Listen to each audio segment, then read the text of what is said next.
कोई बात नहीं, कहीं ना कहीं तो पूरी गई।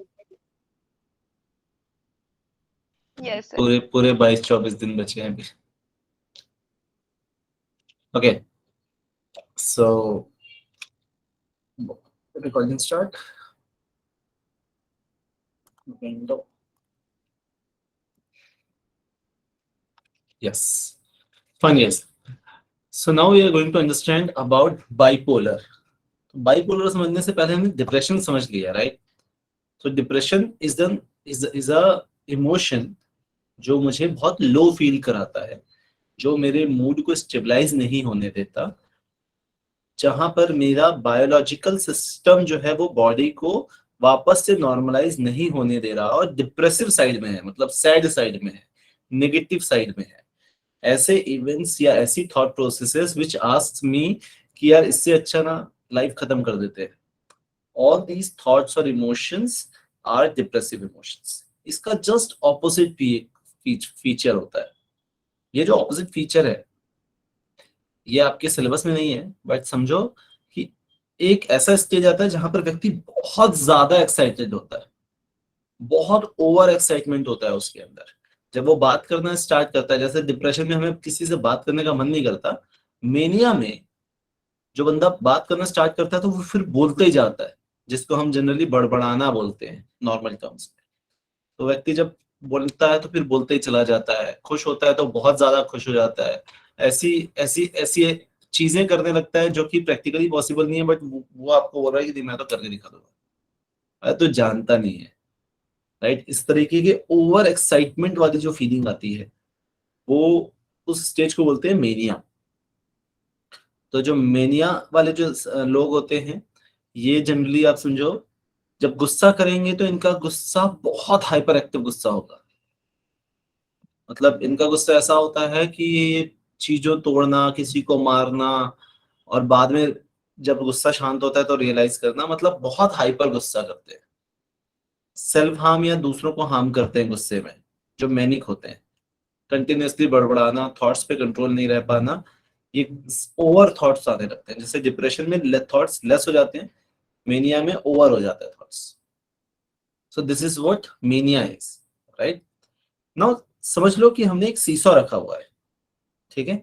एक तरफ है डिप्रेशन, इस तरफ डिप्रेशन है, इस तरफ मेनिया है। When these two things are in control, ये दोनों ही इमोशंस जब कंट्रोल में है तो ये कंट्रोल्ड इमोशन है, ठीक? डिप्रेशन अगर भारी हो रहा है, हैवी हो रहा है, तो ये बंदा डिप्रेसिव स्टेट पे है।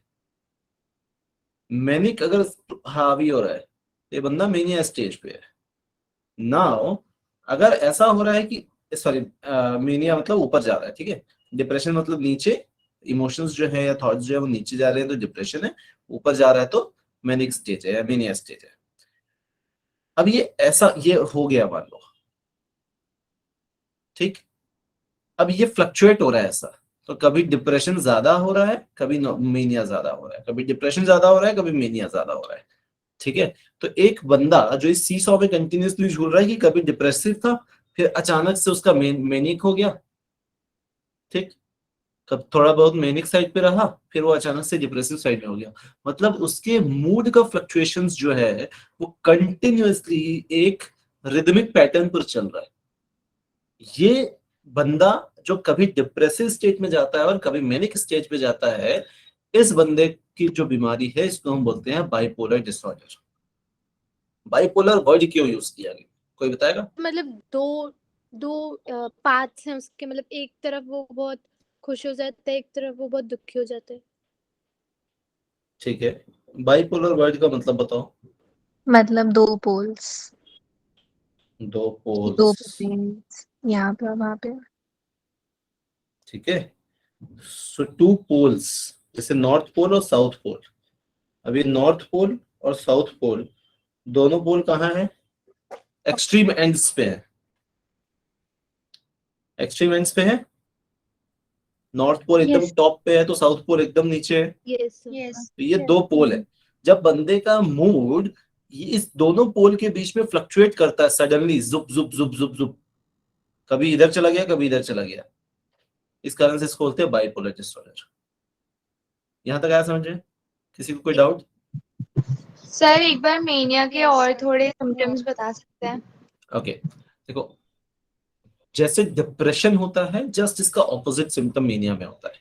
डिप्रेशन में हमें बात करने का मन नहीं करता है, मैनियक में हमें बहुत ज्यादा बात करने का मन करता है, या हम बात करना स्टार्ट करते हैं, हम चाहते हैं रुक जाना पर हम रुक नहीं पा रहे हैं, अपनी बातों को नहीं रोक पा रहे हैं, बंद नहीं कर पा रहे हैं। हमारे मूड जो है वो ओवर एक्साइटमेंट स्टेज पे है, जहां पर लोग ओवर एक्साइटेड होकर चीजें कर जाते हैं। मतलब उनका दिमाग जो है वो कैलकुलेट नहीं करता कि यार इस चीज से ना प्रॉब्लम भी हो सकती है। ठीक है, तो वो फॉर एग्जाम्पल तैरना नहीं आता और नदी में कूद गया कि अबे तू देख अभी मैं तेरे को क्रॉस करके दिखाता हूँ। ठीक, ओवर एक्साइटमेंट। गुस्सा जो है वो ओवर गुस्सा, बहुत ज्यादा एक इमोशन, ठीक है, कि किसी को मार देना, सर फाड़ देना, उसके बाद उसको ये पता ही ना होना कि मेरे को इतना ज्यादा गुस्सा है और मैं होश में नहीं होना गुस्से में। तो ओवर खुशी, ओवर गुस्सा, तो हैप्पीनेस साइड में ओवर, गुस्से साइड में ओवर, दैट इज मेनिया के सिम्टम्स। Okay sir. यस करिश्मा। कभी कभार मतलब गुस्सा हुआ और ओवर हो और मतलब सेल्फ हार्म करने लगे, मतलब कुछ सिम्टम्स हो, सारे नहीं है, सेल्फ हार्म करने लगते हैं या चिल्लाने लगना, चीजें तोड़ देना, देखो गुस्सा, और फिर बाद में रियलाइज होता है। गुस्सा जो है, अगेन गुस्सा is the basic emotion, anger is the basic emotion. Yes, अगर वो किसी के लिए या खुद के लिए डेंजरस हो रहा है then it is a disorder, yes, sir. Right. तो हम बार बार उसी 4Ds पे जाएंगे कि कोई भी इमोशन अगर उस 4Ds में आ रहा है then it is a disorder, and once this is a disorder we need to get it treated either through therapies or through medicines। ठीक, यस। ओके। तो तीन कैटेगरी में डिवाइड किया हुआ है बाइपोलर डिसऑर्डर को, तीन अलग अलग कैटेगरी दी हुई है। पहली कैटेगरी है बाइपोलर 1। तो बाइपोलर 1 में क्या होता है, मेनिया जो होता है ये ऊपर रहता है बंदे का, ठीक? ज्यादा मैनिक होता है बट और डिप्रेशन जो है वो कांस्टेंट रहता है। मेनिया ज्यादा है, डिप्रेशन कांस्टेंट है, ठीक, बना हुआ है। बाइपोलर 2 में मेनिया कांस्टेंट होता है, डिप्रेशन जो है वो हाई होता है। ठीक, मेनिया कांस्टेंट रहता है, डिप्रेशन हाई होता है, ये बाइपोलर 2 का सिम्टम है। और जिस व्यक्ति में ये दोनों चीजें बराबर समय पे, तो 2 घंटे साइक्लिक पीरियड होता है इसका। जैसे एक साइक्लिक पीरियड होता है ना, अपन साइन थीटा कॉस थीटा का जो ग्राफ बनाते हैं, साइकिल होता है। तो 2 घंटे के लिए बंदा मेनिया में था, फिर उसके बाद 2 घंटा डिप्रेशन में था, फिर 2 घंटा मेनिया में था, फिर 2 घंटा डिप्रेशन में था। मतलब एक रेगुलर इंटरवल ऑफ टाइमिंग होती है, जो इसलिए उसको बोलते हैं साइक्लोथाइमिक। एक साइकिल होता है उसका टाइम का, इतने इतने टाइम में ये पर्टिकुलरली या तो मेनिया में था, फिर ये डिप्रेशन में चला गया, फिर ये मेनिया में चला गया। तो मूड फ्लक्चुएशंस जो बहुत तेज होते हैं कि एक समय आपसे कोई बहुत प्यार से बात कर रहा है और दूसरे ही पल उसको अचानक से आपसे गुस्से में बात कर रहा है, ये जो मूड फ्लक्चुएशंस हैं इसको भी आप एक तरीके से कंसिडर कर सकते हो बाइपोलर मूड डिसऑर्डर्स। होता हुआ है किसी के साथ ऐसा? Yes, sir. Yes sir. ठीक, गर्ल्स, सर मेरी बेस्ट फ्रेंड तो मुझे सन की कह रही है, बोलती है तुझसे बोलना ही बेकार है, कभी तो अच्छे से रहती है, कभी इतना गुस्सा करती है जैसे काली बात आ गई है। गर्ल्स ये चीज को बहुत ज्यादा समझ सकते हो। ये गर्ल्स के साथ वैसे भी होता है, नॉर्मली होता है, उसके लिए बाइपोलर की जरूरत नहीं है। तो जो मूड फ्लक्चुएशंस होते हैं, ऐसा क्यों? आपके मूड फ्लक्चुएशंस होते हैं जब हार्मोनल चेंजेस हो रहे होते हैं ना बॉडी में, तो हार्मोन्स के रिलीज कभी बहुत ज्यादा हो जाते हैं, कभी कम होते हैं, और इस कारण से आपके जो हार्मोन्स है वही न्यूरोट्रांसमीटर के फॉर्म में आपके दिमाग में जाते हैं और वो आपके मूड को फ्लक्चुएट करते हैं। तो जब कंसिस्टेंटली आपका जो मूड फ्लक्चुएट होता है वो हार्मोनल चेंजेस के कारण होता है। और उसी तरीके का सिम्टम बिना हार्मोनल चेंज होने के कारण भी अगर इस व्यक्ति में हो रहा है तो समझ लो वो साइक्लोथाइमिक डिसऑर्डर का केस है। Yes sir. तो वो गलत आप लोगों में है, वो डिसऑर्डर नहीं है, वो नॉर्मल है। ठीक, अगर बहुत ज्यादा हो रहा है तब फिर अपने को एक बार डॉक्टर्स को दिखाना होता है, खासकर कहना आपको। और अगर आपके मेंस्ट्रुअल पीरियड के आसपास चल रहा है तब तो बिल्कुल, अगर उसके अलावा चल रहा है मतलब बाकी डेज में अगर है तो फिर प्रॉब्लम हो सकती है, तब फिर दूसरी दूसरी बहुत सारी चीजें हो सकती हैं, बट अगर उसी पीरियड में चल रहा है 5 days 6 days के बीच में तो कोई दिक्कत नहीं है, तो वो नॉर्मल रूटीन है। Yes sir. नाउ इम्पोर्टेंट, छवि इस वर्ड को क्या बोलते हैं बेटा? ये कौन सी बीमारी लिखी हमने यहाँ पे? माधवी, मारिया? स्किज़ोफ्रेनिया। स्किज़ोफ्रेनिया। कोई और? Schizophrenia. Schizophrenia, Schizophrenia. सिजोफ्रेनिया। तो बेसिकली ऐसा होता है कि अलग अलग देश के लोग इसको अलग अलग वर्ड बोलते हैं, कोई स्किज़ोफ्रेनिया बोलता है, कोई साइजोफ्रेनिया बोलता है, ठीक है। सो स्किज़ोफ्रेनिया हम बोलेंगे स्किज़ोफ्रेनिया, आप साइजोफ्रेनिया बोल लो, कोई दिक्कत नहीं है, स्पेलिंग याद रखना है बस, ठीक है। सर मैं तो वही बोलूंगी जो आप बोले। ठीक।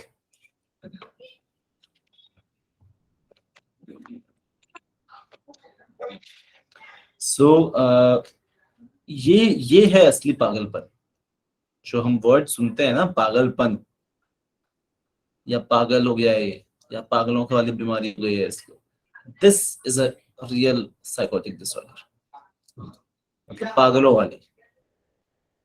यस कर, अच्छा एक से होल्ड करना ना।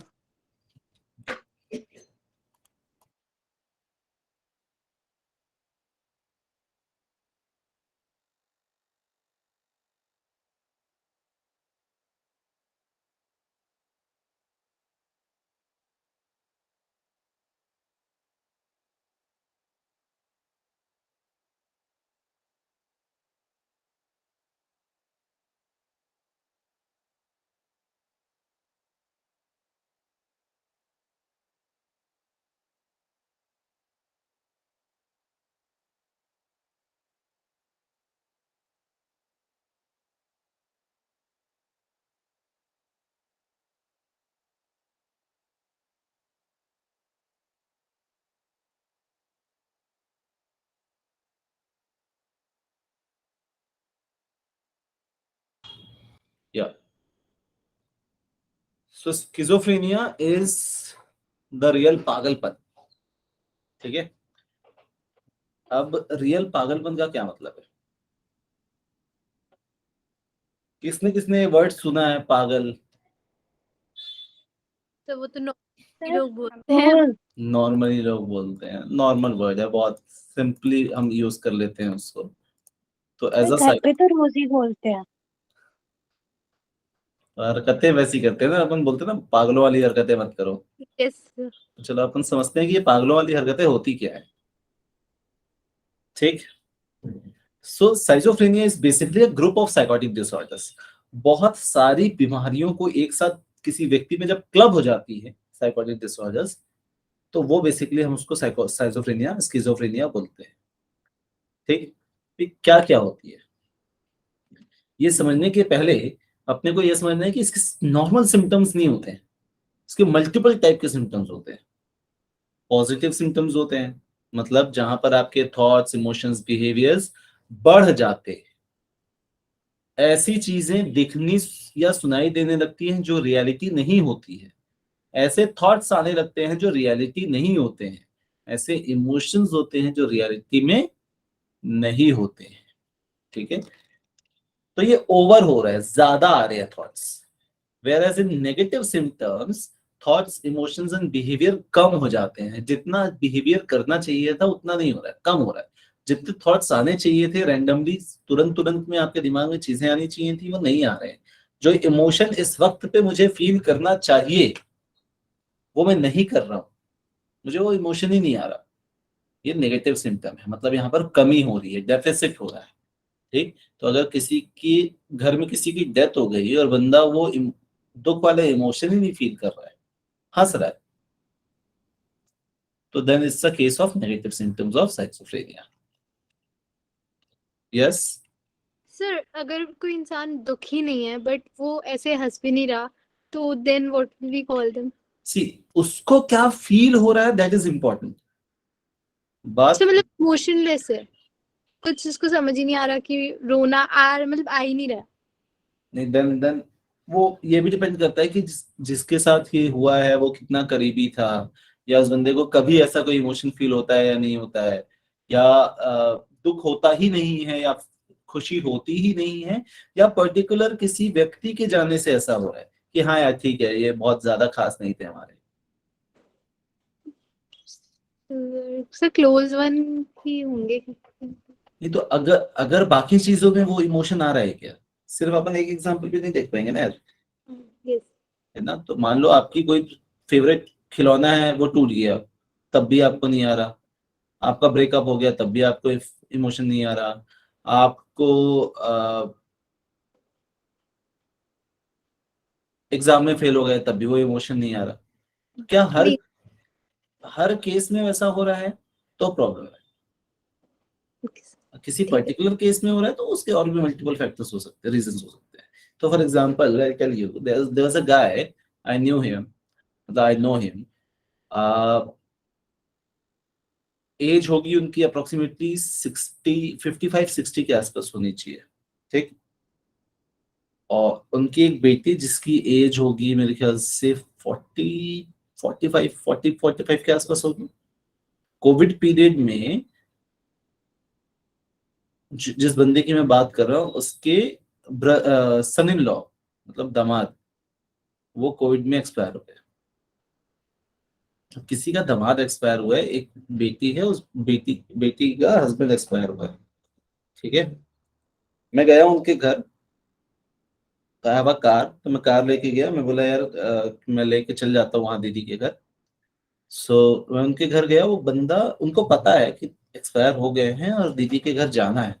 वो बाहर आराम से ऐसी चेयर पे बैठे हुए हैं। आई आस्क्ड हिम कि आपको पता चला है ना क्या हुआ है? तो बोले हाँ। मैं बोला तो चलना नहीं है आपको? तो बोले यार मैं क्या करूंगा जाके। ना, this is a problem, this is a example of negative symptoms. वो इसको वो नहीं कर पा रहे, मतलब एक्सेप्ट नहीं कर पा रहे थे इस चीज को। एक्सेप्ट करने की बात नहीं है, उनको वो इमोशन ही नहीं आ रहा है। मैं क्या करूंगा जाके, बाकी लोग तो जा रहे हैं। ओके, ठीक है सर। वो इमोशन ही नहीं आ रहा है उनको जो आना चाहिए कि यार इकलौता दामाद है, बेटी का क्या होगा, and things like that. Yes Vishesh. Sir जिसको ये होता है शिज़ोफ्रेनिया होता है तो उसके अंदर तीनों सिम्टम्स जरूरी है फिर एक ही होता है एक्सेस में? देखो साइजोफ्रेनिया इतना कॉम्प्लेक्स है ना, स्किज़ोफ्रेनिया, कि सब हो सकता है उसमें। इसलिए हमने सबसे ऊपर क्या लिखा हुआ है, ग्रुप ऑफ साइकोटिक डिसऑर्डर्स। एक ही व्यक्ति के अंदर हमने केसेस देखे हैं एंजाइटी के भी, डिप्रेशन के भी, बाइपोलर के भी, डिल्यूजन्स के भी, हेलुसिनेशंस के भी, और इंटेलेक्चुअल डिसेबिलिटी के भी, एक ही बंदे के अंदर मैंने देखे। ठीक, तो ये इतना कॉम्प्लेक्स होता है कि कई बार एक साइकेट्रिस्ट को भी उसके सारे सिम्टम्स समझ पाने में सालों लग जाते हैं। एक एक सिम्टम एक एक बार आता है। एक बार आएंगे तो कुछ और सिम्टम लेके आएंगे कि ये हुआ था, ठीक है। फिर अगली बार आएंगे दूसरे सिम्टम लेके आएंगे, अगली बार आएंगे तीसरे सिम्टम्स लेके आएंगे। तो वो हर बार सिम्टम्स चेंज होते रहेंगे, ठीक है। एक सिम्टम को आप ट्रीट करोगे दूसरा सिम्टम आ जाएगा, दूसरे को ट्रीट करोगे तीसरा सिम्टम आ जाएगा। और ऐसे केसेस में खासकर साइकोटिक मेडिसिन जो है बहुत लंबी चलती है, कई बार थ्रू आउट लाइफ चलती है। ऐसे केसेस होते हैं जहां पर साइकोटिक मेडिसिन भी बहुत ज्यादा काम नहीं कर पाते until and unless the person starts changing his or her lifestyle। और ये बंदा जो है वो चेंज करना नहीं चाह रहा, रियलाइज ही नहीं हो पा रहा उसको कि उसके साथ क्या हो रहा है, ठीक है। तो ये बहुत ही टिपिकल है। और इसके ना बेसिक सिम्टम्स आपको हर किसी में दिखेंगे। अभी हम बात करेंगे, आपको आपको समझ में आ जाएगा कि यार ये सिम्टम्स देखे हैं हमने, हमारे घर में ही लोगों को है, हमारे रिश्तेदारों में है, हमारे घर में है, मम्मी पापा को है, दादा दादी को है। ये सारे सिम्टम्स दिखेंगे आपको, ठीक है।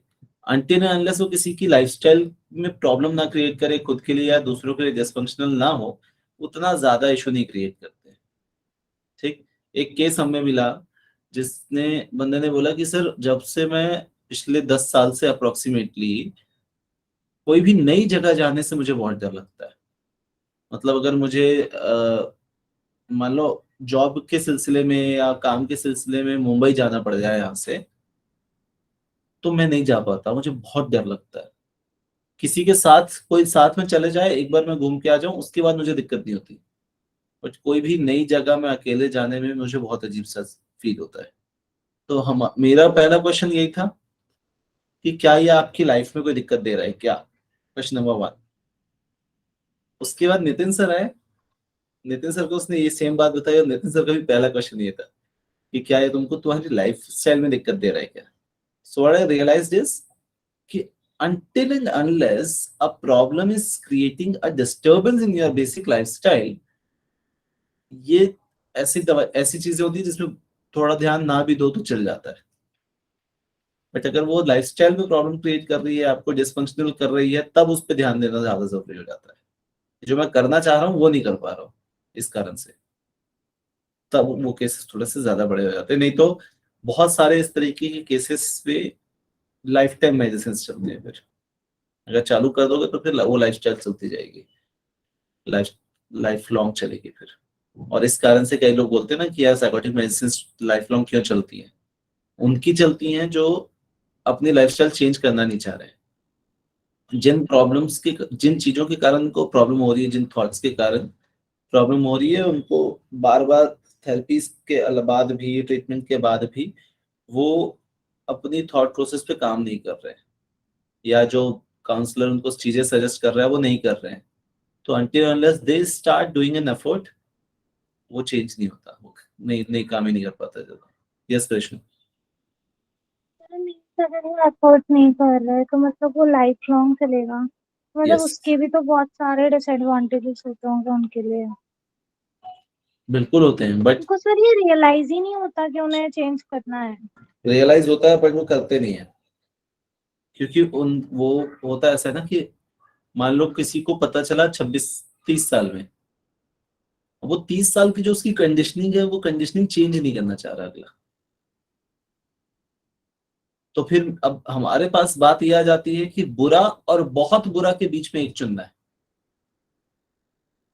क्या चुनोगे आप? बुरा। तो बुरा बिल्कुल होते हैं, साइकोलॉजिकल डिसऑर्डर, साइकोटिक मेडिसिन के दुष्प्रभाव होते हैं। बट वो दुष्प्रभाव उस बड़े वाले दुष्प्रभाव से कम होते हैं। यहाँ बात अच्छे और बुरे की हो ही नहीं रही है, यहाँ बुरे और बहुत बुरे के बीच में चुनना होता है। तो फिर हमें बुरा चुनना पड़ता है। यहाँ भी है, दवाई खाओ, तुम्हारे मूड अपने आप स्टेबलाइज रहेंगे। थोड़े से कई, खासकर ओल्ड एज में जब ये चीजें होती हैं, जब लोगों को समझ में नहीं आ पाता है, कलेश हो रहे होते हैं घर में बहुत ज्यादा, व्यक्ति अपने थॉट प्रोसेस को बदलना ही नहीं चाह रहा है, और उस थॉट प्रोसेस को ना बदलने के कारण उसको बहुत कलेश हो रहे हैं, घर में झगड़े हो रहे हैं। ऐसे केसेस में जनरली मेडिसिन प्रिस्क्राइब कराओ। डॉक्टर्स ही बोलते हैं कि इनको ना 10-12 दिन जो है वो आराम करने दो। वो सिर्फ सोए रहते हैं, दवाई खाते हैं सोते हैं, दवाई खाते हैं सोते हैं, क्योंकि वो उस थॉट प्रोसेस पे आ ही नहीं पाते कि मैं अपने थॉट प्रोसेस पे कुछ काम करूं उतना। अरे ऐसा प्रैक्टिकल ना मेरे घर में है, जैसे मम्मा है तो वो सुन नहीं पाती, तो उनके माइंड में कुछ थॉट्स हैं।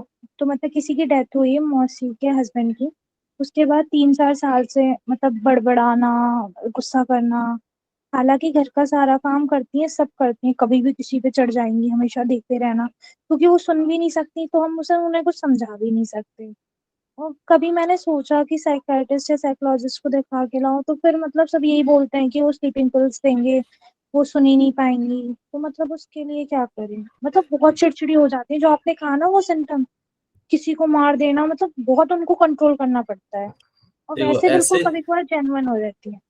ऐसे केसेस में हम ये कर सकते हैं कि हम लोग, बाकी जो लोग हैं उस घर के, वो लोगों को समझना जरूरी है कि इनको किन किन बातों से ट्रिगर होता है। तो हम अगर ट्रिगर्स कम कर पाए तो बहुत अच्छा। यस। अब जो नहीं समझ पाते हैं, तो कई बार क्या होता है ना कि आपका किसी से बहस हो रहा है, ठीक, अब आप यस। जितना उसको जवाब दोगे वो बहस उतनी बढ़ती जाएगी। तो ये Yes, हमारी समझदारी होती है कि हमें अगर बहस बंद करनी है तो हम खुद ही चुप होके वहां से हट जाए, तो बहस बंद बट हो सर जाएगी। एक्चुअली ना, जैसे क्राउडेड एरिया में लेके जाओ, कोई आपस में बात भी कर रहा है तो उनको लगता है उनके लिए वो किसी पे, मतलब हम सबको तो नहीं कह सकते ना कि ऐसा भी नहीं कर सकते। हम बहुत कोशिश करते हैं, मतलब इलाज भी नहीं करवा पा रहे इस वजह से कि उन्हें लेके जाएं तो वो कहीं कुछ ना कर दें। पापा तो लेके ही नहीं जाते उन्हें कहीं, मुझे ही लेके जाना पड़ता है। फिर घर में लड़ाई वगैरह। देखो, इसमें इसमें I am not sure, but ऐसा होता है क्या कि उनको ये लगता है कि उनको निगलेक्ट किया जा रहा है?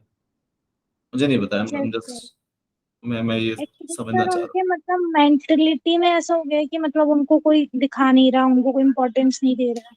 हालांकि सब देते हैं, पता नहीं 10-15 साल पहले की कुछ बातें उनके दिमाग में है, वो अभी तक बस वही बातें रिपीट हो रही हैं, उनके दिमाग में कुछ न्यू आ ही नहीं रहा है, उनका थॉट प्रोसेस ही नहीं चेंज हो रहा है। हूँ। ये डिसऑर्डर है।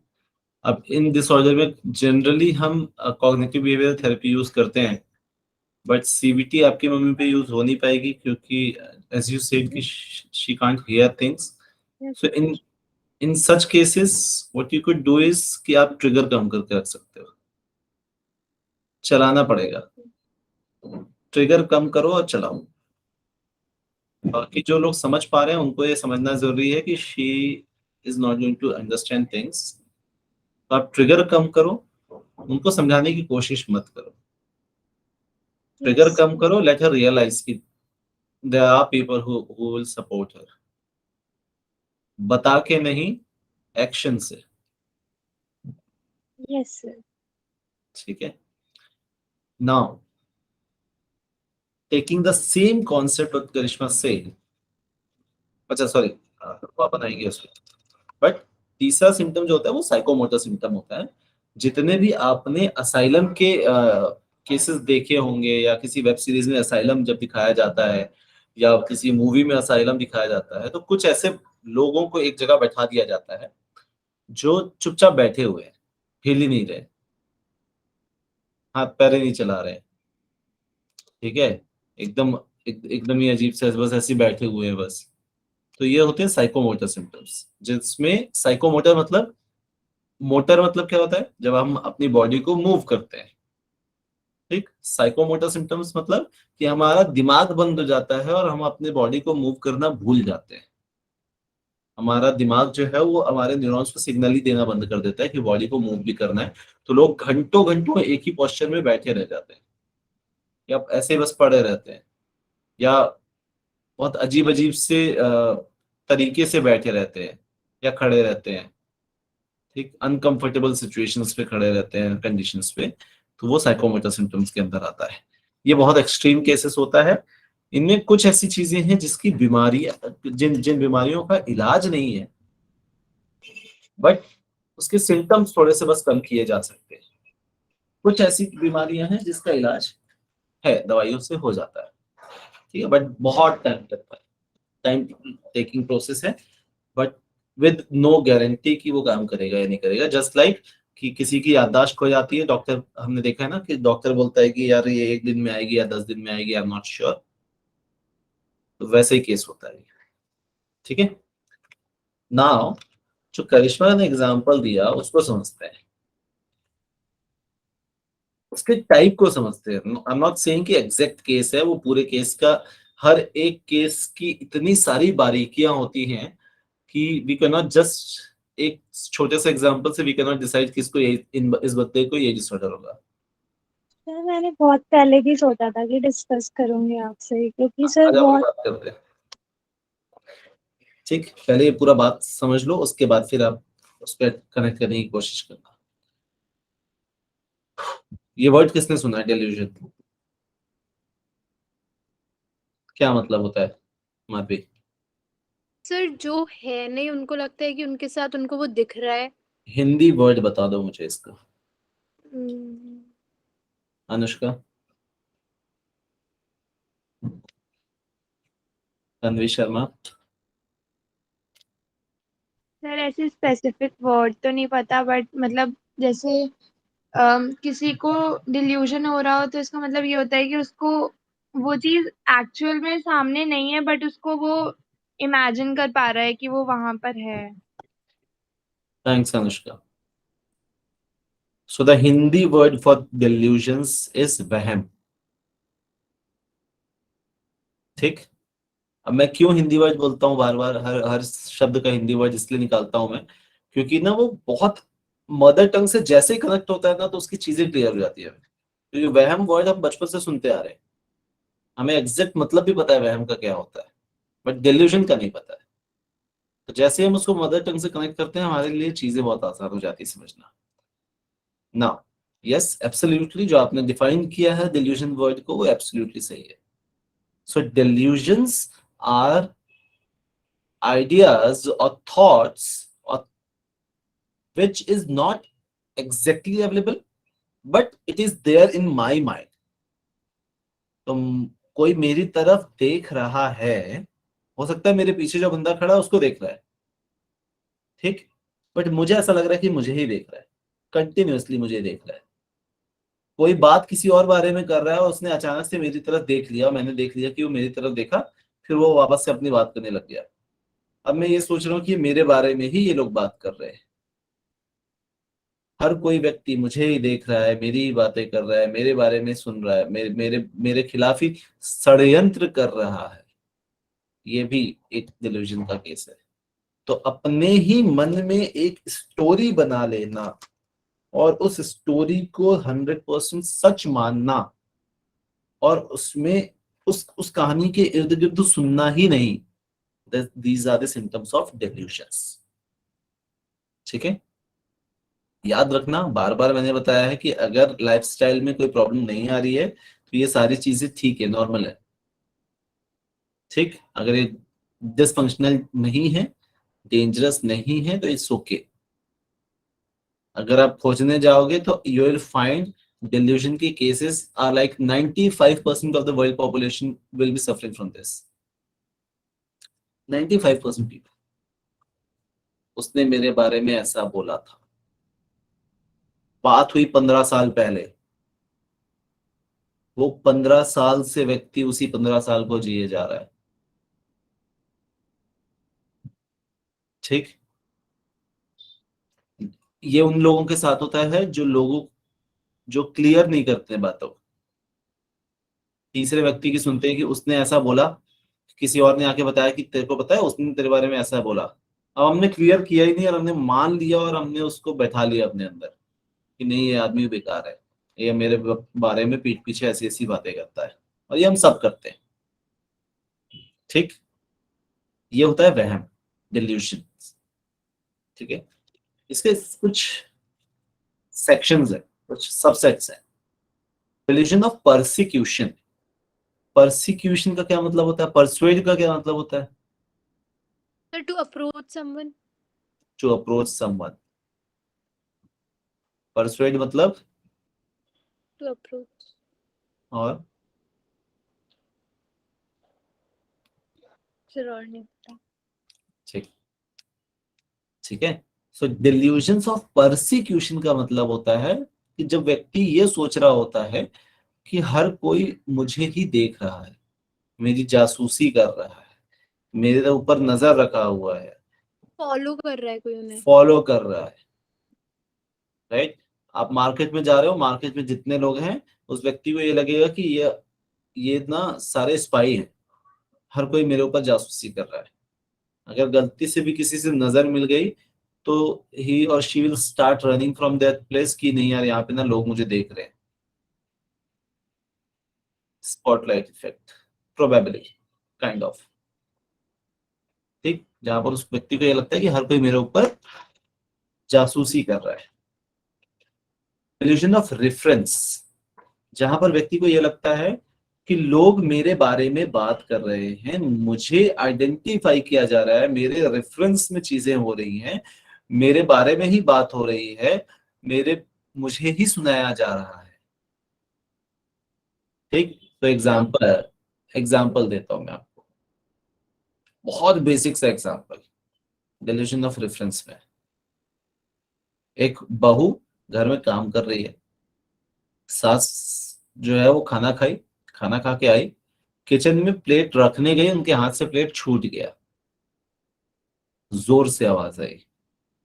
अब ये जो बहू है वो ये सोच रही है कि ये गुस्सा दिखा रहे हैं मुझ पे, ये जानबूझ के मुझ पर गुस्सा दिखाने के लिए इन्होंने प्लेट को फेंका है।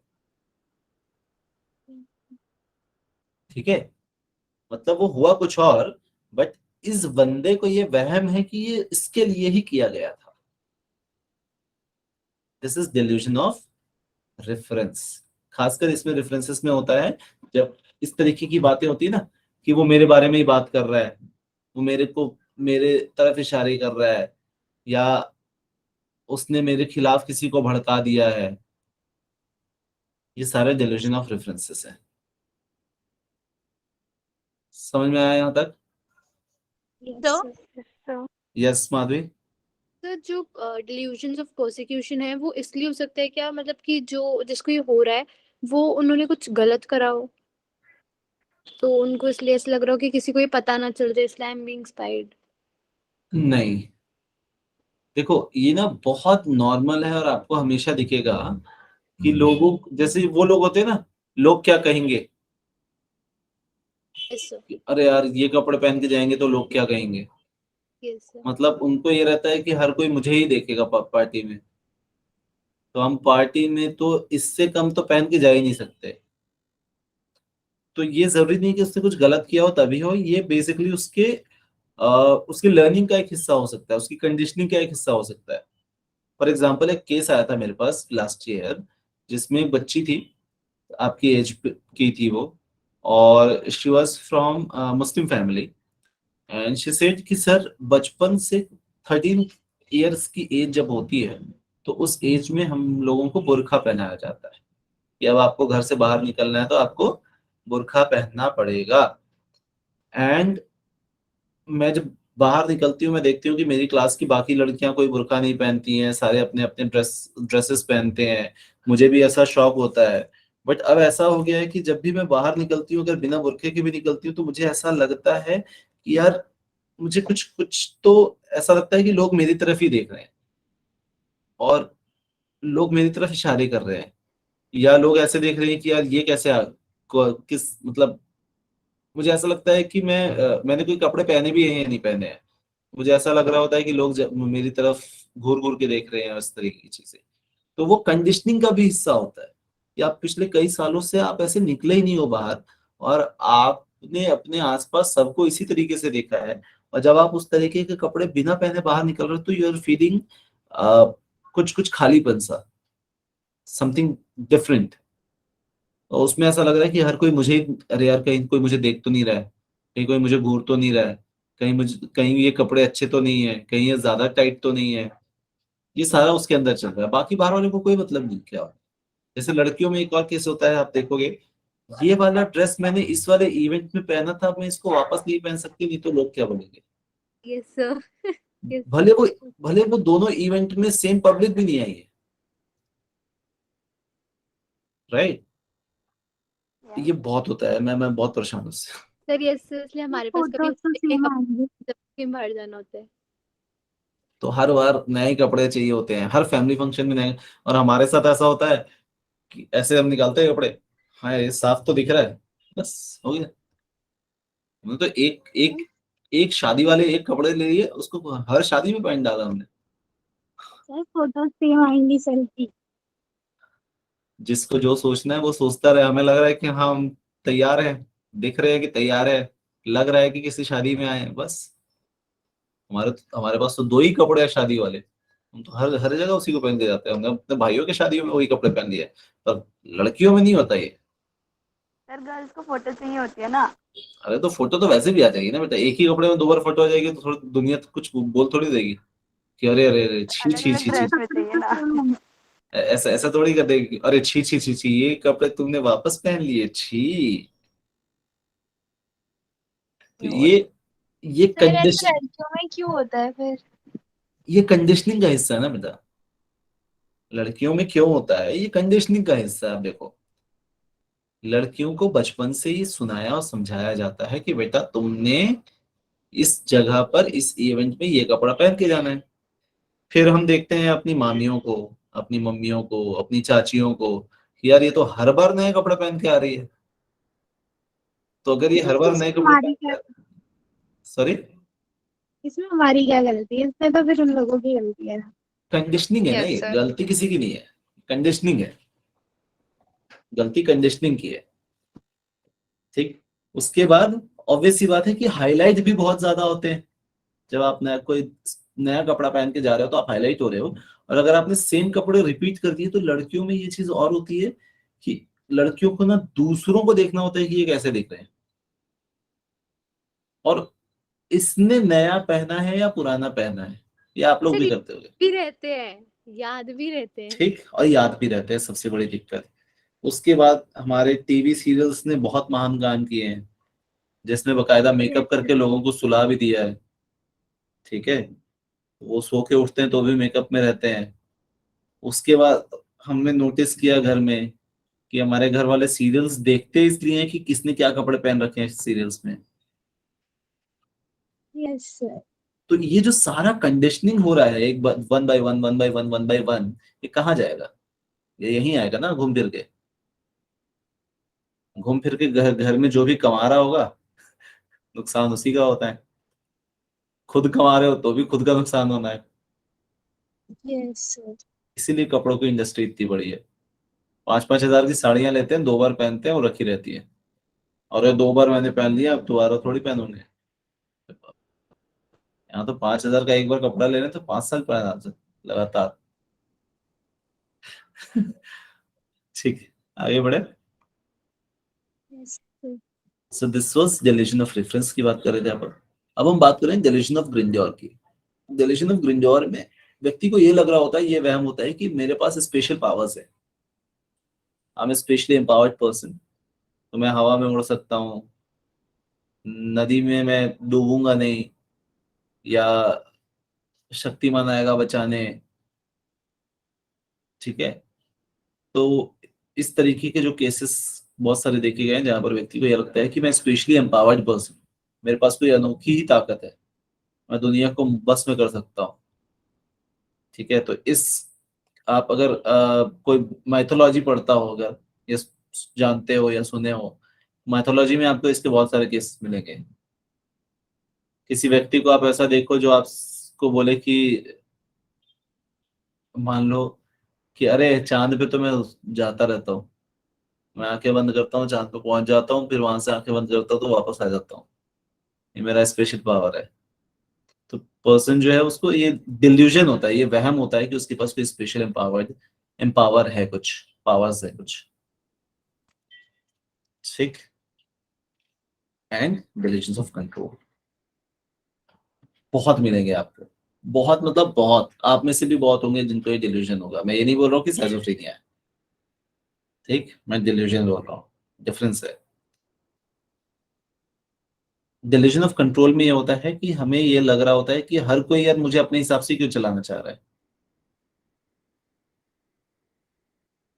ये लग रहा होता है कि ये जो है मुझे अपने हिसाब से चलाना चाहते हैं, या मेरे थॉट्स, मेरे एक्शंस, मेरी फीलिंग्स कोई और कंट्रोल कर रहा है। ठीक। अ, कोई जादूगर है मान लो, वो मुझसे करवा रहा है चीजें, मैं कुछ करना नहीं चाहती बट मुझसे करवा रहे हैं। ये जितने वशीकरण वाले लोग मिलेंगे आपको, जब आप ट्रेन में जाओगे तो ट्रेन में चिपके रहते हैं छोटे छोटे से, वशीकरण कराएं, रूठा प्यार मनाएं, ये सब बकवास है। और ये डिल्यूजन्स ऑफ कंट्रोल का एक बहुत बड़ा हिस्सा होता है कि आप जैसा चाहोगे हम वैसा उसको करवा देंगे। ये सारे डिल्यूजन्स ऑफ कंट्रोल के अंदर आता है, जहां पर व्यक्ति को ये लग रहा होता है कि दूसरे मुझे कंट्रोल कर रहे हैं, मेरा मेरी थॉट्स पे कोई कंट्रोल नहीं है। ये वाला जो डिल्यूजन होता है ये डिल्यूजन्स ऑफ कंट्रोल के अंदर आता है। यहाँ तक आया समझ में? Yes sir. Yes sir. ठीक। अभी हम पॉजिटिव सिम्टम्स पे चल रहे हैं, ठीक है।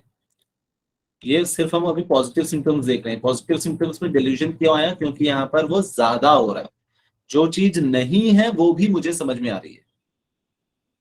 कोई मुझ पे स्पाई नहीं कर रहा है बट मुझे लग रहा है कि कोई मुझ पे स्पाई कर रहा है। कोई मेरे बारे में बात नहीं कर रहा है बट मुझे लग रहा है कि मेरे बारे में ही बात हो रही है। ठीक है, कोई मुझे कंट्रोल नहीं कर रहा है, बट मुझे ऐसा लग रहा है कि मैं जो करना चाह रहा हूं वो मैं नहीं कर रहा हूं, कोई और करवा रहा है। ठीक, ये सारे पॉजिटिव सिम्टम्स है, ओवर हो रहा है। पॉजिटिव सिम्टम्स में ही आगे बढ़ेंगे, और ये है फॉर्मल थॉट डिसऑर्डर। तो फॉर्मल थॉट डिसऑर्डर में क्या होता है कि व्यक्ति जो बोल रहा है ना सामने वाला, वो आपको समझ ही नहीं आएगा। वो कभी बात करेगा पूरब की, कभी बात करेगा पश्चिम की, कभी बात करेगा ईस्ट की, कभी वेस्ट की, कभी नॉर्थ की, कभी साउथ की, कभी बात कर रहा होगा आलिया भट्ट की, और अचानक से बात कर देगा कि क्वीन एलिजाबेथ मर गई। मतलब जिसका कोई सिर पैर नहीं है, आपको समझ ही नहीं आएगा कि किस सेंटेंस में बंदा बात कर रहा है। जिस तो हम ऐसे ऐसे फॉर्मल थॉट डिसऑर्डर्स को बोलते हैं ना अपन पागल। जो पागल लोग होते हैं वो कुछ भी बड़बड़ाते हैं, कुछ भी बोलते हैं, उसका कोई सिर पैर नहीं होता है, वो समझ में नहीं आता कि ये बोलना क्या चाह रहा है बंदा। ये फॉर्मल थॉट डिसऑर्डर का है, जिसमें व्यक्ति एक टॉपिक पे नहीं रहता, शिफ्ट करता रहता है टॉपिक कंटिन्यूअसली। एक सेंटेंस का दूसरे सेंटेंस के साथ कनेक्ट नहीं होता। डीरेलमेंट का मतलब वही होता है जब पटरी से उतर जाना बात को। तो बात चल रही है किस तरफ, इंडियन इकोनॉमी के ऊपर, और अचानक से वो बात चली गई कटरीना कैफ की शादी पे, तो वो एसोसिएशन मिस हो गया। ठीक, तो ऐसे लोग जो हैं उनको समझ में नहीं आता कि वो क्या बोल रहे हैं। यस मानवी। तो मेरे टीचर्स लाइक जो इकोनॉमिक्स पढ़ाते हैं, जैसे अभी आपने एग्जांपल दिया, वो कभी कभी एग्जांपल देते हुए ट्रैक से अलग ही चले जाते हैं अपनी कहानी वो तो मैं भी सुनाने। करूँ। नहीं सर, सर आपकी बात नहीं कर रही, वो मतलब पूरा पीरियड ही ओवर हो जाता है में। लाइक आप तो एग्जांपल देके वो एक्सप्लेन कर रहे होते हो, वो कुछ और ही अपना बताने लग जाते हैं फिर। वो मान सकते हैं उसको एक फॉर्मल थॉट डिसऑर्डर का केस। ठीक, ये लोग नियोलॉजिज्म भी बहुत करते हैं। मतलब नए नए वर्ड बना लेना जो वर्ड आपने कभी सुना ही नहीं है, कोई नया फ्रेज बना देना जो आपने सुना ही नहीं है कभी। कोई ऐसा वर्ड ही नहीं होता जो वो बोल दिए गए हैं।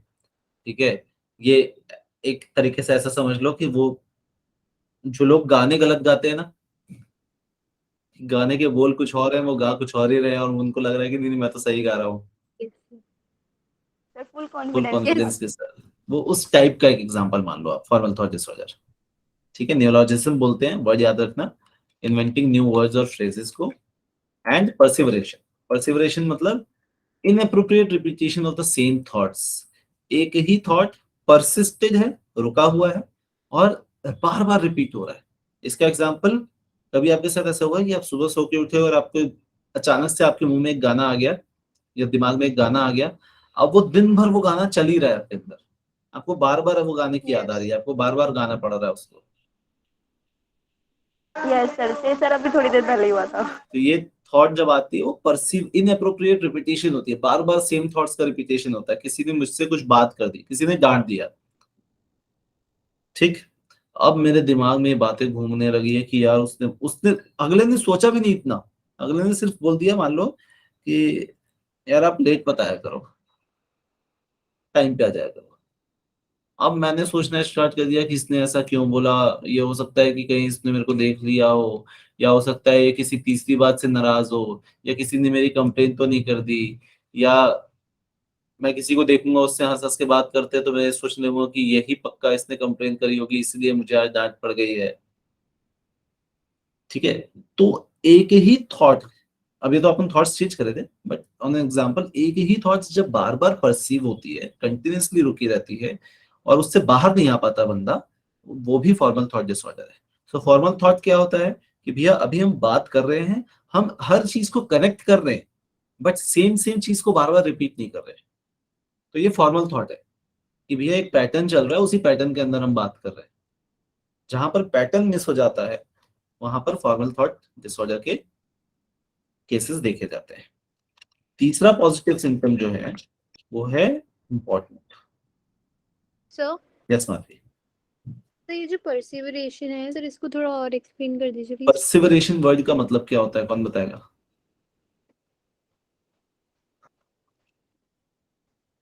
परसिवरेंस वर्ड का मतलब,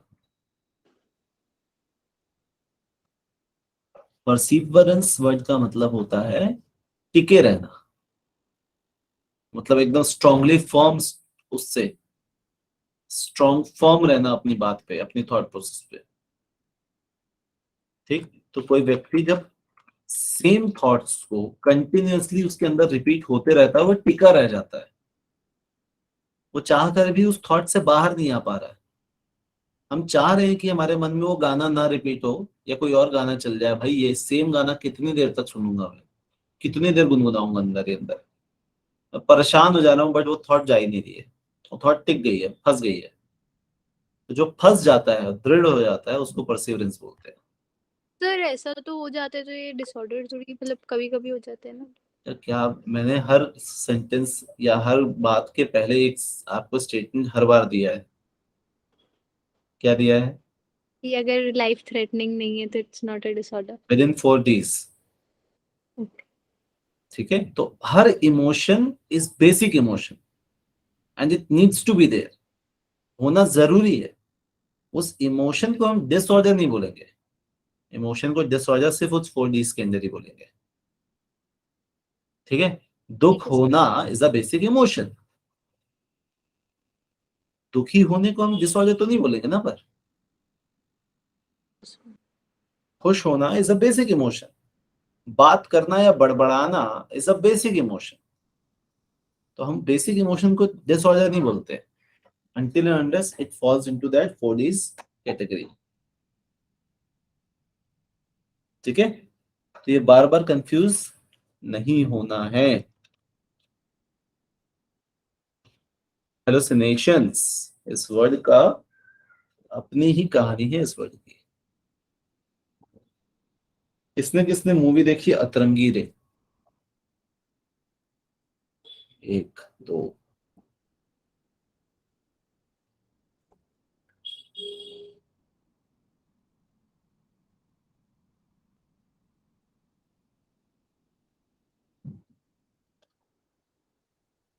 और किसमें दिखाया हेलोसिनेशन? ये हलूसिनेशन हमारे एक इंग्लिश के चैप्टर में भी था, शायद सबने पढ़ा ही होगा, एनसीईआरटी से ही था वो चैप्टर, एयरप्लेन से रिलेटेड था वो। एक वो भी था ना था थर्ड लेवल शायद। हाँ, थर्ड लेवल नहीं था शायद, एक वो जिसमें रडार के अंदर वो प्लेन नहीं आता। यस, ये सर वो 11th में था शायद या 10th में। हाँ 11th में था। पढ़े हो तुम लोग 11? यस सच्ची यस बोलना। सर, फिर वो चैप्टर सर पढ़े, साइकोलॉजी नहीं पढ़ी बस। बोला था वर्ड। सर चैप्टर के नाम पढ़े। ठीक है, तो समझो हेलोसिनेट करने का मतलब होता है कि ऐसी चीजें मैं, डिल्यूजन और हेलुसिनेशन में डिफरेंस है। डिल्यूजन में मुझे ऐसा लग रहा है, हेलुसिनेशन में मैं कंफर्म हूं कि मेरे सामने कोई व्यक्ति खड़ा है, किसी और को नहीं दिख रहा, सिर्फ मुझे दिख रहा है और मुझे दिख रहा है। डिल्यूजन में मुझे भ्रम है कि कोई मेरे बारे में बात कर रहा है या कोई सुन कुछ बोल रहा है या कोई मेरे को स्पाई कर रहा है, ये मुझे भ्रम है। भ्रम और वहम एक होता है। हेलुसिनेशन में मुझे सच में दिख रहा है सामने कोई खड़ा हुआ है, जो कि रियलिटी में नहीं है। यस तविशी। तो सर हेल्यूसिनेशन ज्यादा सीवियर हुआ ना डिल्यूजन से? यस, डिल्यूजन तो बहुत दिखोगे आप, डिल्यूजन्स के केसेस आपको आसपास बहुत मिलेंगे। हेलुसिनेशन तो की हमें केस अंधेरे में हम खड़े हैं, हमें ऐसे फिगर्स दिखने लग जाते सडनली, तो वो डिल्यूजन ही हुआ। नहीं, अगर आपको सच में दिख रहा है तो हेलुसिनेशन हो रहा है आपको। लाइट ऑन हुई तो देयर इज नथिंग। तो आपको अगर यकीन हो गया कि वो नथिंग है, तो वो डिल्यूजन था, वो वहम था कि कुछ है यहाँ पे। अगर ठीक, फिर बिलीव हो रहा है तो फिर सॉरी, वो, अगर बिलीव है हमें कि हाँ वो वहां पे कुछ है ही, तो फिर वो हेलुसिनेशन है। कुछ कुछ है तो डिल्यूजन है। अच्छा। मुझे वहम है कि वहां पर शायद कुछ है, हम्म। बट मुझे दिख रहा है कि हाँ यही चीज है, तो वो हेलुसिनेशन है। तो हेलुसिनेशन तो में, अगर हम फिगर आउट कर ले तो हेलुसिनेशन है। हाँ, अगर मान लो आप बोल रहे हो कि नहीं यहाँ पे कोई खड़ा है, और आपके साथ बाजू में जो खड़ा है बंदा, उसको नहीं दिख रहा, वो बोल रहा नहीं है तो कोई नहीं है। अबे दिख तो रहा है, सामने खड़ा है बंदा, यार कैसी बात कर रहा है भाई, मेरे को तो दिख ही नहीं रहा है, तो किसकी बात कर रहा है?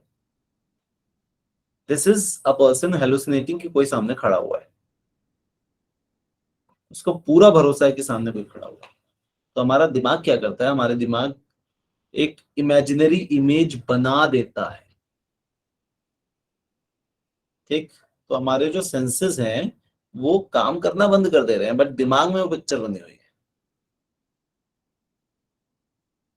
तो उससे लोग बात करते हैं, उनकी बातें सुनते हैं, उनसे कहानियां सुनते हैं, उनसे एक, आप जब जब देखो कि, हाँ इसमें कहीं में मैंने एग्जांपल दिया था कि अगर कोई व्यक्ति बैठे बैठे हंस रहा है, बैठा हुआ है, बैठे बैठे कुछ ऐसा लग रहा है, कुछ सुन के हंस रहा है, तो जरूरी नहीं है कि वो प्यार में हो। वो किसी से बात भी कर रहा हो सकता है, ठीक है, मतलब हेलुसिनेट भी हो सकता है इसको, कि हाँ किसी से मैं बात कर रहा हूँ, बात करने में मुझे कोई अच्छा जोक आया तो मैंने हंस दिया। तो ये मेरी थॉट पे भी हो सकता है, नॉर्मल भी हो सकता है कि मुझे किसी की कोई बात याद आ गई तो मैं हंस रहा हूँ, या ऐसा भी हो सकता है ना। तो भी पापा सर बोलते हैं फोन है।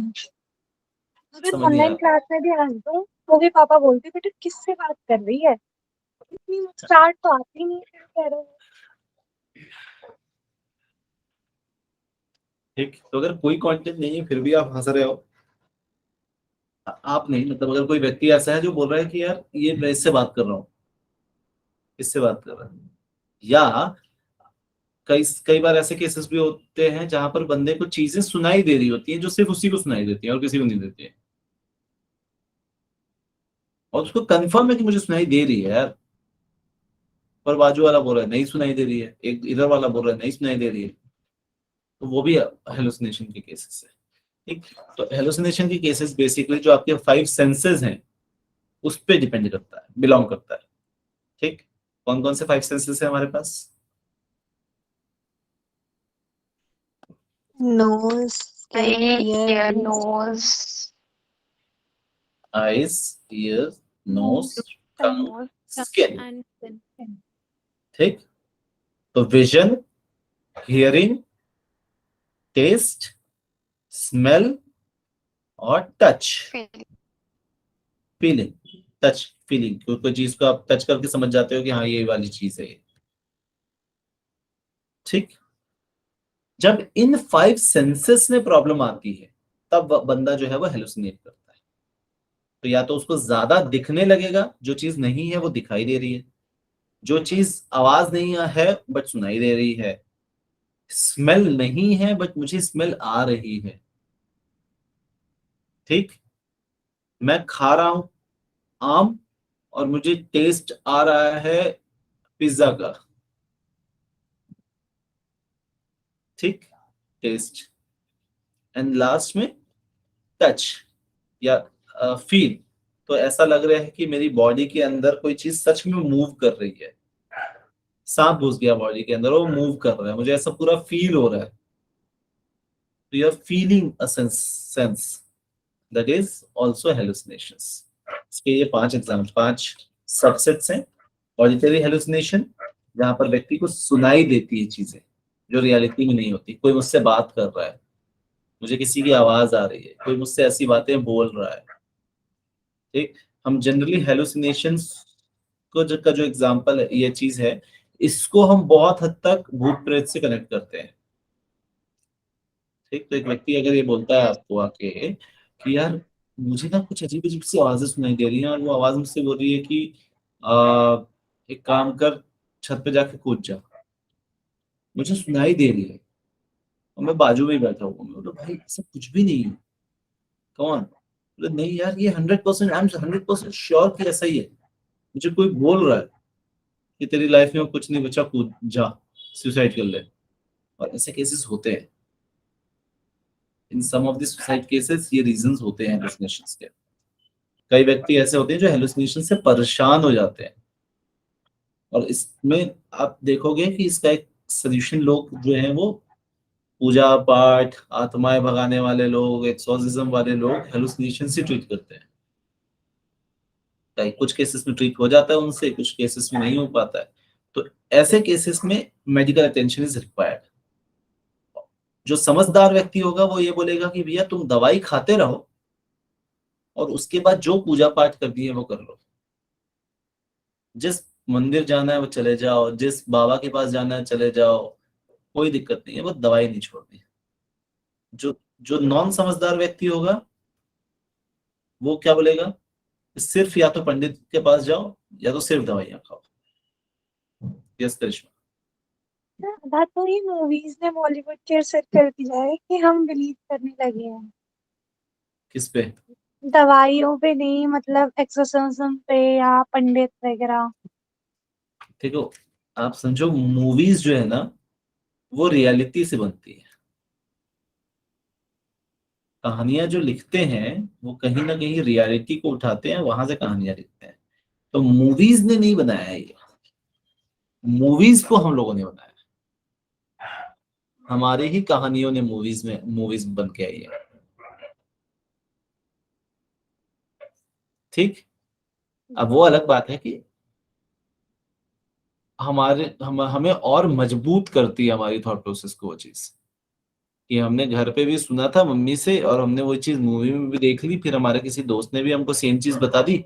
अब वो चीज मेरे दिमाग में स्ट्रांग हो रही है वो चीज कि हाँ ऐसा होता है, उन्होंने भी तो बताया था, टीवी में भी तो देखा था।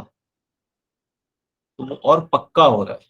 गलत बात भी 4 बार अगर रिपीट करी जाए तो सही लगने लगती है, झूठ को भी 4 बार रिपीट किया जाए तो वो सच लगने लगता है।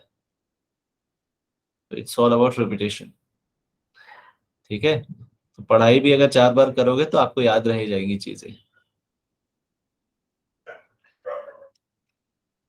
ये जो चार चार का जो पहाड़ा है ना कि 4 लोग क्या कहेंगे, ये बहुत बहुत ही खराब चीज है। मतलब लोगों का जीवन खराब हो जाता है इस चीज में, और 4 लोगों के चक्कर में कि ये कपड़े पहने जाएंगे तो 4 लोग क्या कहेंगे। Yes sir. शाद शादी हो रही है घर में, अगर एक ग्रैंड पार्टी नहीं करेंगे, अपना घर वार बेचे तो लोग क्या कहेंगे। करते हैं लोग, एक 2-3 दिन की शादी में पुराना सारा खर्चा भी कर देते हैं और आगे के लिए उधार भी ले लेते हैं। उस 2-3 दिन की शादी से के खर्चे से निकलने में लोगों को 8-8 10-10 साल लग जाते हैं। क्यों? क्यों इतना खर्चा किया? कि अगर खर्चा नहीं करेंगे तो 4 लोग क्या बोलेंगे? लोग क्या कहेंगे। मर रहा है व्यक्ति, घर में खाने को नहीं है, पर ये बहुत इंपॉर्टेंट है कि लोग क्या कहेंगे। तो ये बहुत बड़ी बीमारी है। तो ये थोड़ा इंडियन फैमिलीज में ज्यादा होता है गर्ल्स के लिए कि ऐसे मत बैठो वरना कोई बोलेगा, क्या बोलेगा, ये मत पहन के जाओ, वो मत पहन के जाओ।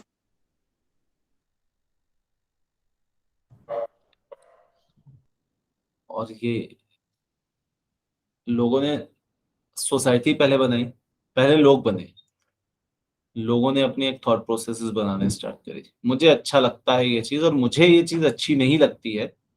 इस कारण से मैं ये कोशिश कर, अगर मैं ऑथोरिटेटिव फिगर में आ गया तो मैं ये कोशिश करूंगा कि जो चीज मुझे अच्छी लगती है वो सबको अच्छी लगे, जो चीज मुझे अच्छी नहीं लगती वो किसी को भी अच्छी ना लगे।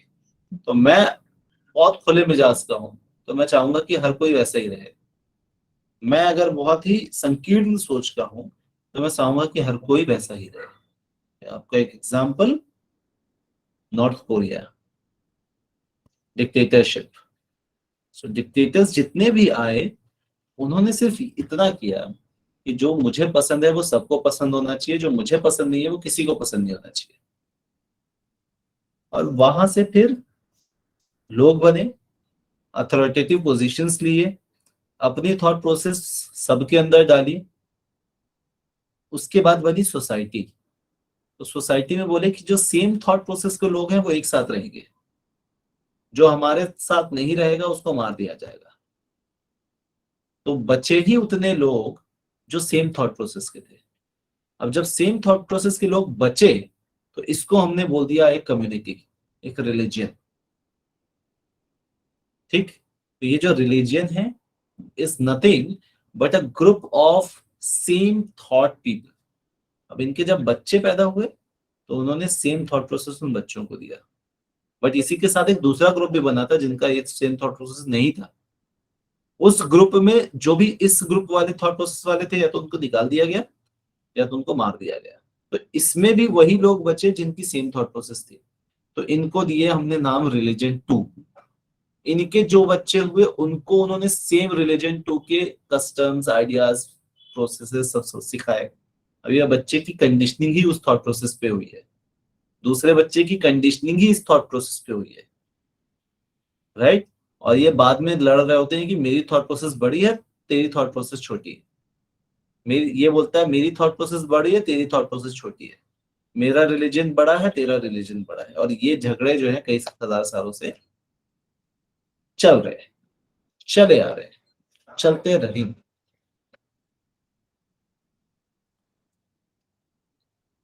समझ में आया? ये सोशल साइकोलॉजी है। तो जब हम सोशल साइकोलॉजी पढ़ेंगे तो ये कॉन्सेप्ट्स हम पढ़ेंगे उसमें, कि हाउ सोसाइटी फॉर्म्स। हालांकि ये बुक में नहीं है, बट सही है, ठीक। सेकंड है टेक्टाइल हेलुसिनेशंस, जहां पर मुझे फील होती है चीजें, कि मुझे खुजली हो रही है, जलन हो रही है, शरीर मेरा बहुत जल रहा है, अंदर से मुझे आग लग गई है, या बहुत खुजली हो रही है, या गुदगुदी हो रही है बहुत ज्यादा। ये सारे टेक्टाइल हेलुसिनेशंस होते हैं जो फील से आते हैं। सोमैटिक हेलुसिनेशंस, जहां पर मुझे बॉडी से रिलेटेड चीजें लगती हैं। सोमैटिक वर्ड हमने पढ़ा था, रिमेम्बर? सोमैटिक सिम्टम डिसऑर्डर जो बॉडीली रिलेटेड था।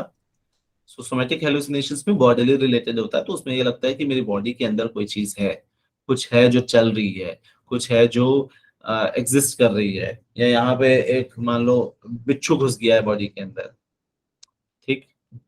तो वो फील करता है बंदा, उसको रियलिटी ऐसा लगता है कि ये सच में है, ठीक। विजुअल हेलुसिनेशंस बहुत कॉमन है, हमने जितनी मूवीज देखी हैं भूतिया, उसमें सब में आपको विजुअल हेलुसिनेशंस मिलेंगे। कई बार हमारा थॉट प्रोसेस इतना स्ट्रांग होता है, बचपन से हमने सुना होता है कि रात को 2 बजे भूत लोग सबसे ज्यादा ताकतवर होते हैं। रात को 2 बजे अगर आप बाहर 3 बजे? अरे जो भी मान लो है, ठीक है। तो रात को 3 बजे या 2 बजे आप बरगद पेड़ के नीचे नहीं बैठना, वहां पे भूत होते हैं।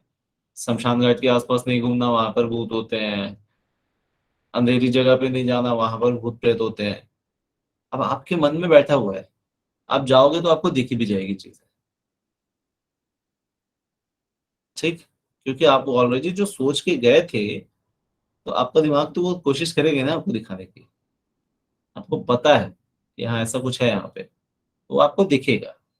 और ये हेलुसिनेशंस ही एक बहुत बड़ा कारण है जिस कारण से ये भ्रांतियां आज भी एग्जिस्ट करती हैं।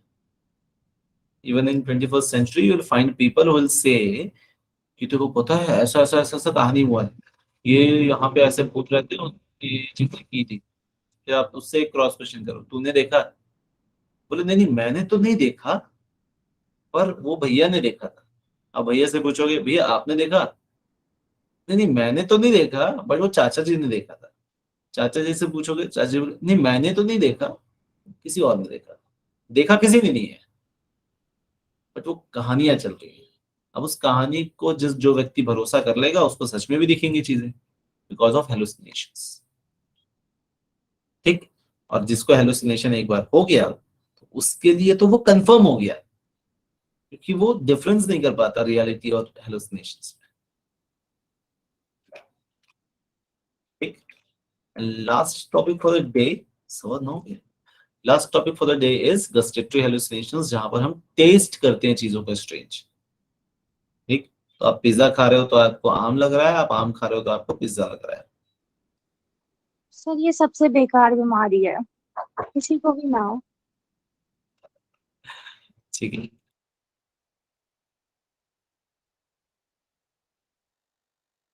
सर दुनिया में कितनी बीमारियां हैं अब पता चला।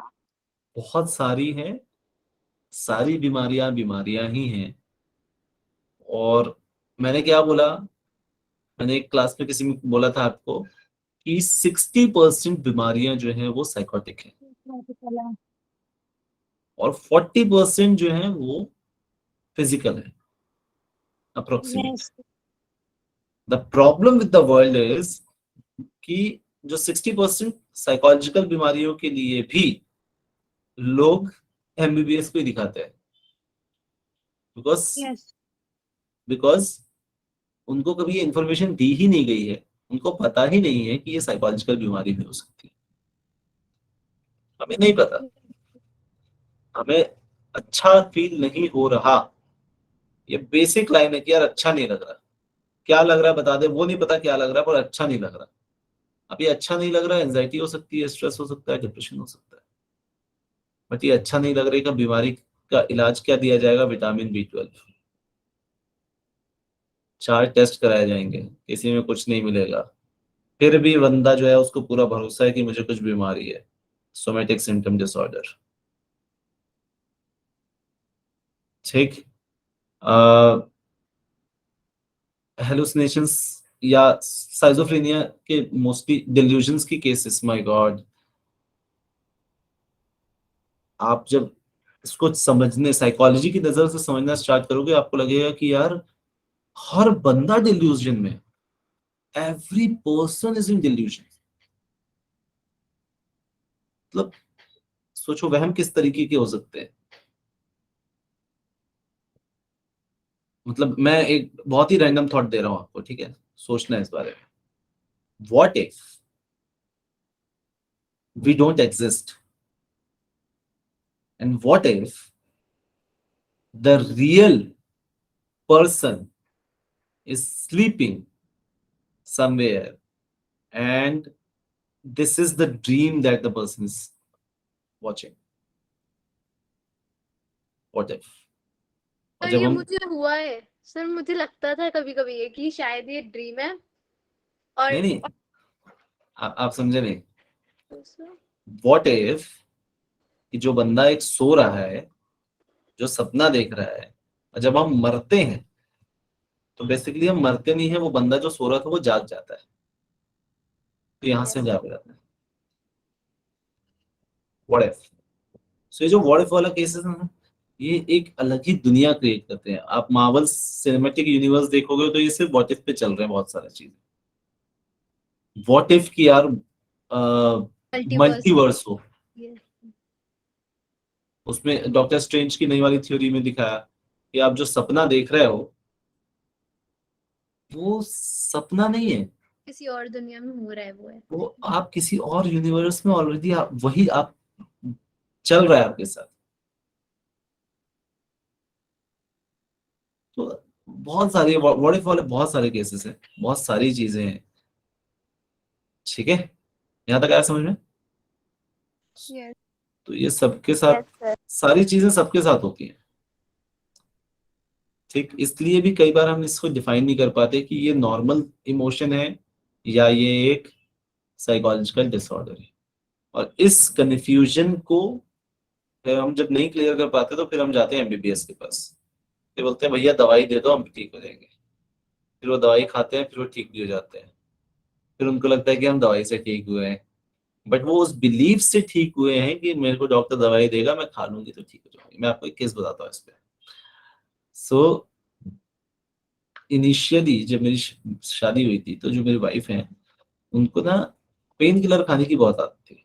मतलब कुछ भी हुआ पेन किलर खाना, कुछ भी हुआ पेन किलर खाना।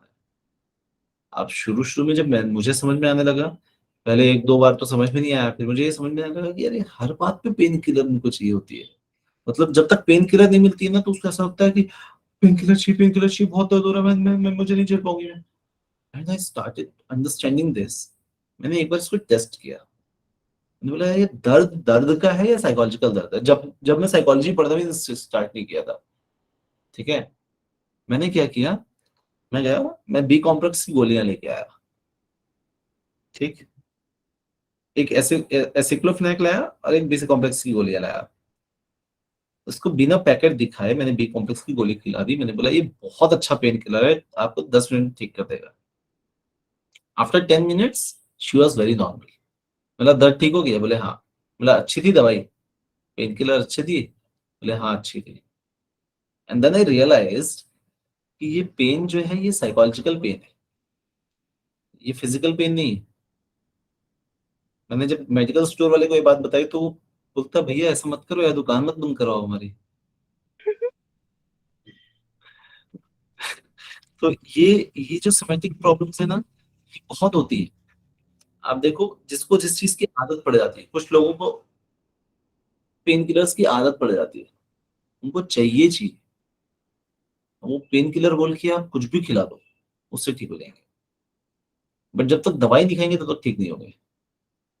दवाई जरूरी है, कोई भी दवाई। यस करिश्मा। सर फिर आपने मैम को बताया कि आपने ऐसे ऐसे किया? हाँ मैंने बाद में बताया, बहुत बहुत समय बाद, जब जब उसकी वो आदत छुड़वा दी हमने, तब हमने बताया। अब वो बिल्कुल पेन किलर नहीं याद खाती, जब दर्द होता भी है ना तो she tries another ways to deal with it, pain killer नहीं खाते। स्लीपिंग पिल्स की भी आदत पड़ जाती है। स्लीपिंग पिल्स, असल में स्लीपिंग पिल्स क्या है पता है आपको? स्लीपिंग पिल्स आर मेडिसिन जो आपके दिमाग में थॉट्स को कंट्रोल कर देती है, मतलब जो आपके न्यूरॉन्स में इलेक्ट्रोकेमिकल सिग्नल्स चल रहे होते हैं उसको रोक देती है, तो आपका दिमाग हो जाता है शांत, कोई थॉट नहीं घूम रहे होते हैं। जब थॉट नहीं घूम रहे होते हैं दिमाग हो जाता है शांत, और दिमाग अगर शांत हो गया तो आपको नींद आ जाती है। स्लीपिंग पिल्स ये काम करते हैं। The same thing if a person agrees to do, अपनी लाइफस्टाइल थोड़ी सी अगर आप चेंज करोगे तो आपको दवाइयों की जरूरत नहीं पड़ेगी सोने के लिए। तो आप जब खुद अपने आप को ट्रेन कर लोगे अपने थॉट्स को कंट्रोल करने के लिए, तो आपको स्लीपिंग पिल्स की जरूरत ही नहीं पड़ेगी। मैं अगर बेड पे जाता हूँ सोने, even after a hectic day, मैं अगर अभी अभी चल जाऊंगा सोने के लिए ना, 9:30 पे सोने जाऊंगा, मैक्सिमम 9:35 मैक्सिमम मैं सो चुका हूँ। सर इतनी उससे जल्दी? हाँ, क्योंकि हमने ट्रेन किया हुआ है दिमाग को अपने। सर अब मैं भी 20 मिनट्स के अंदर सो जाती हूँ, जो आपने बताया था ना ब्रीथिंग वाला। हाँ, तो हमने ट्रेन कर दिया अपने दिमाग को कि भैया हम बेड पे जाएंगे तो सिर्फ सोने के लिए जाते हैं, हम बेड पे बैठते नहीं दिन भर। तो बेड पे जैसे जाते हैं दिमाग को घंटी मिल जाती है कि हाँ भैया ये सोने आया है। आंख बंद कर लो, मोबाइल फेंक दो साइड में, आंख बंद करो, 5 मिनट के अंदर नींद आती है। अब जाओ, तो हम ट्रेन करते हैं खुद को, बट कई लोग नहीं कर पाते, तो फिर उनको चाहिए होती है दवाइयाँ। उनको लगता है कि दवाइयाँ ही हमें सुला पाएंगी।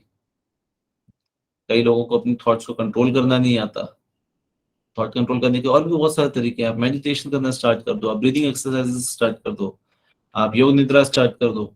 ये सारी चीजें भी सेम काम कर रही है, बट इसमें मेहनत करनी पड़ रही है। दवाइयों में मेहनत नहीं करनी पड़ती, बस खाली है वो दवाई अपना काम कर लेगी। तो अगर मेहनत, या तो मेहनत की आदत डाल लो, लत डाल लो, एडिक्शन, या तो दवाइयों की डाल लो। कुछ ना कुछ तो डालना ही पड़ेगा, बिना उसके तो काम होगा नहीं। ठीक है, so that's it for the day guys. किसी को यहाँ तक कोई doubt, question, problem? Next class will start negative symptoms.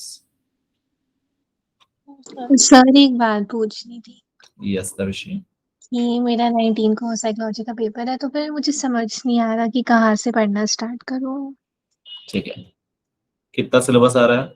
First 5 chapters. First 5 chapters, 19th को आपका है चैप्टर 5, तो अभी हमने पढ़ा नहीं है। ठीक है, तो आप फिलहाल के लिए समझो कि चैप्टर 1 और चैप्टर 2 ये बहुत ही थ्योरेटिकल चैप्टर्स हैं। ठीक, यस सर।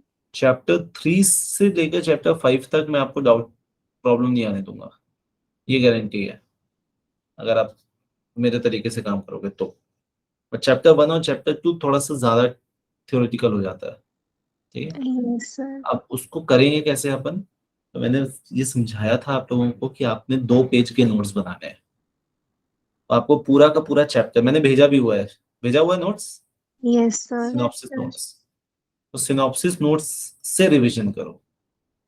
तो अगर आपने ऑलरेडी पढ़ लिया है, तो सिनॉप्सिस नोट्स बना लिया हो, तो सिर्फ सिनॉप्सिस नोट्स को यूज करो रिवीजन करने के लिए, क्योंकि आपके दिमाग में एक स्ट्रक्चर बनाएगा। फॉर एग्जांपल स्ट्रक्चर कैसा रहा कि साइजोफ्रेनिया पढ़ा हमने, साइजोफ्रेनिया में हमने 3 सेक्शंस बना दिए, पॉजिटिव सिम्टम्स, नेगेटिव सिम्टम्स और साइकोमोटर सिम्टम्स। पॉजिटिव सिम्टम्स के अंदर हमने फिर 3 सबसेट्स बनाए, डेल्यूजन, फॉर्मल थॉट डिसऑर्डर और हेलुसिनेशंस। अब आपको क्वेश्चन आता है एग्जाम हॉल में कि write few positive symptoms of schizophrenia. आपको सिर्फ डायग्राम याद करना है, आपको याद आ जाएगा कि अच्छा पॉजिटिव सिम्टम्स के अंदर ये 3 ही चीजें थी। Yes sir. तो वैसा नोट्स बनाओ, नहीं है तो सिनॉप्सिस ऑलरेडी में भेजा हुआ है मैंने, उसको यूज करो और उससे रिवाइज करो। आपको वो 2 पेज याद होना चाहिए एग्जाम हॉल के बाहर। अगर आपको वो 2 पेज याद है, आपके दिमाग में वो पिक्चर बनी हुई है, आपने उसको रिवाइज किया हुआ है, उससे ज्यादा कुछ भी जरूरत नहीं पड़ेगी आपको। यस कृष्णा। थ्योरी नहीं याद होती, मतलब वो जो बुकिश लैंग्वेज होती है ना, वो तो याद ही नहीं होती, मतलब। वो याद करने के तरीके ना मैं आपको बता भी नहीं पाऊंगा, क्योंकि हमने जीवन में नहीं किया ऐसा। तब मैं तो इतना बुरा हूँ याद करने में, इतना बुरा हूँ याद करने में कि मैं एक डेफिनेशन याद नहीं कर सकता word to sir word. Teacher तो बोलती है ना उन्हें बुकिश लैंग्वेज चाहिए, वो नंबर ही नहीं देती। तो ये अब यहाँ पे क्या होता है ना, मतलब ये है दाव। दाव मतलब जुआ। ठीक। तो एग्जाम में नंबर लाना सिर्फ आपकी मेहनत के ऊपर डिपेंड नहीं करता है, ये इस बात पे भी उतना ही डिपेंड करता है कि आपका आंसर शीट चेक कौन कर रहा है। Yes sir. ठीक। तो 50% आपकी मेहनत होती है और 50% होता है कि कौन चेक कर रहा है, और इसमें आपका कोई कंट्रोल नहीं है। तो फिलहाल आप अपने 50% पे ध्यान दो, दूसरे 50% को छोड़ दो कि कौन चेक करने वाला है। आपको जो समझ में आ रहा है, आप ये याद रखो कि आपके कीवर्ड जरूरी है। साइकोलॉजिस्ट के नाम लिखना जरूरी है कि किसने क्या कॉन्सेप्ट दिया है। जहां सेंड्रा स्कार लिखना है, वहां सेंड्रा स्कार ही लिखना है। Yes sir. सेंड्रा स्कार ने अगर 1992 में कोई कॉन्सेप्ट दिया है तो आप 1996 नहीं लिख सकते। Yes sir. इसके लिए भी मैंने बताया कि आपने एक पेज में लिखना है कि इस चैप्टर में कितने साइकोलॉजिस्ट के नाम आए हैं, कौन से ईयर में उन्होंने कौन सा कॉन्सेप्ट दिया है। यह भी आपके रिवीजन का हिस्सा होना चाहिए। वो तो मैंने लिख ली, लेकिन स्कूल वाले। बाकी बाकी स्कूल वालों को छोड़ दो। इतना अगर आपने लिख दिया, कीवर्ड्स अगर आपने स्ट्रक्चर लिख दिया, नाम लिख दिया, डेट सही लिख दी, उसके बाद फिर आप अपनी कहानी लिखो, नहीं कोई दिक्कत नहीं है। Yes sir. बाकी फिर किस्मत पे छोड़ दो बातें। Okay sir, thank you. Good night sir.